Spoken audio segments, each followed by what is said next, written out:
Gilas versus Iraq, magkakalutuan pa. Paano nga ba tayo nanalo sa game na ito? Isang magandang panalo para sa Gilas Pilipinas at tayo magpapatuloy dito sa FIBA Asia Cup. Di madaling laro ito para sa Gilas dahil kaharap natin ang isang umaangat na koponan na gutom rin sa panalo, kaya masusubukan talaga ang ating national team. Mayroon ding size itong Iraq, kaya AJ Du is playing power forward kapag kasabay si Fajardo. And maganda rin ang pinakikita ni AJ lalo na si Depensa na nagpahirap din sa Iraq at mayroon pang 2 blocks. And hindi rin naman madaling bantayan itong Iraq until to the time na nag-collapse na ang team.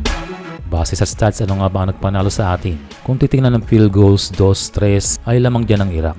Pero ang key factor lalo na sa second half ay ang ating depensa. We pass the ball well, more steals, and less turnover, which is a good sign para sa atin. Mas maganda ang 3-point shooting ngayon. Sabi nga ng commentator, tayo nag-improve sa area na yan. Pero kailangan nating i-workout pa yan at maaaring hindi pa sapat, lalo na kapag kaharap natin ang better shooting team. But again, baliwala ang lahat. Kahit anong galing ng ating mga players, kung mababa ang kumpiyansa, ay hindi rin tayo mananalo. Pero syempre, kailangan pa rin na mag-i-ignite para mag-gain natin ang momentum. Ang unang player ay si Dwight Ramos.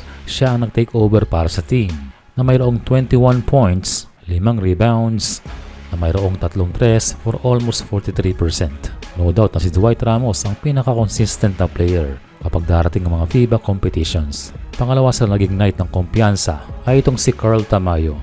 Nagpakita ng magandang depensa itong si Carl para pahirapan ang big man ng Iraq.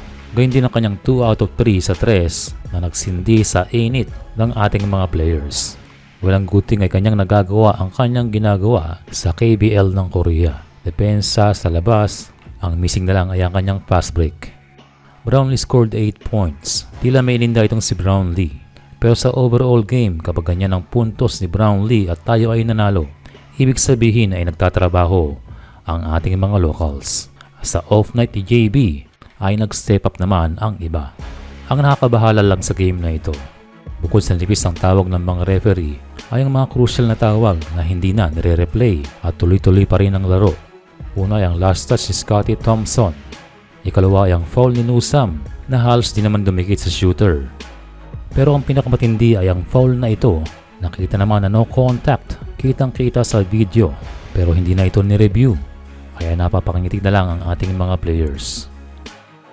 But overall, ang mahalaga ay panalo at tayo ay papasok sa qualifying game para sa quarterfinals. At ang posibleng makaharap ay ang Jordan o ang Saudi Arabia.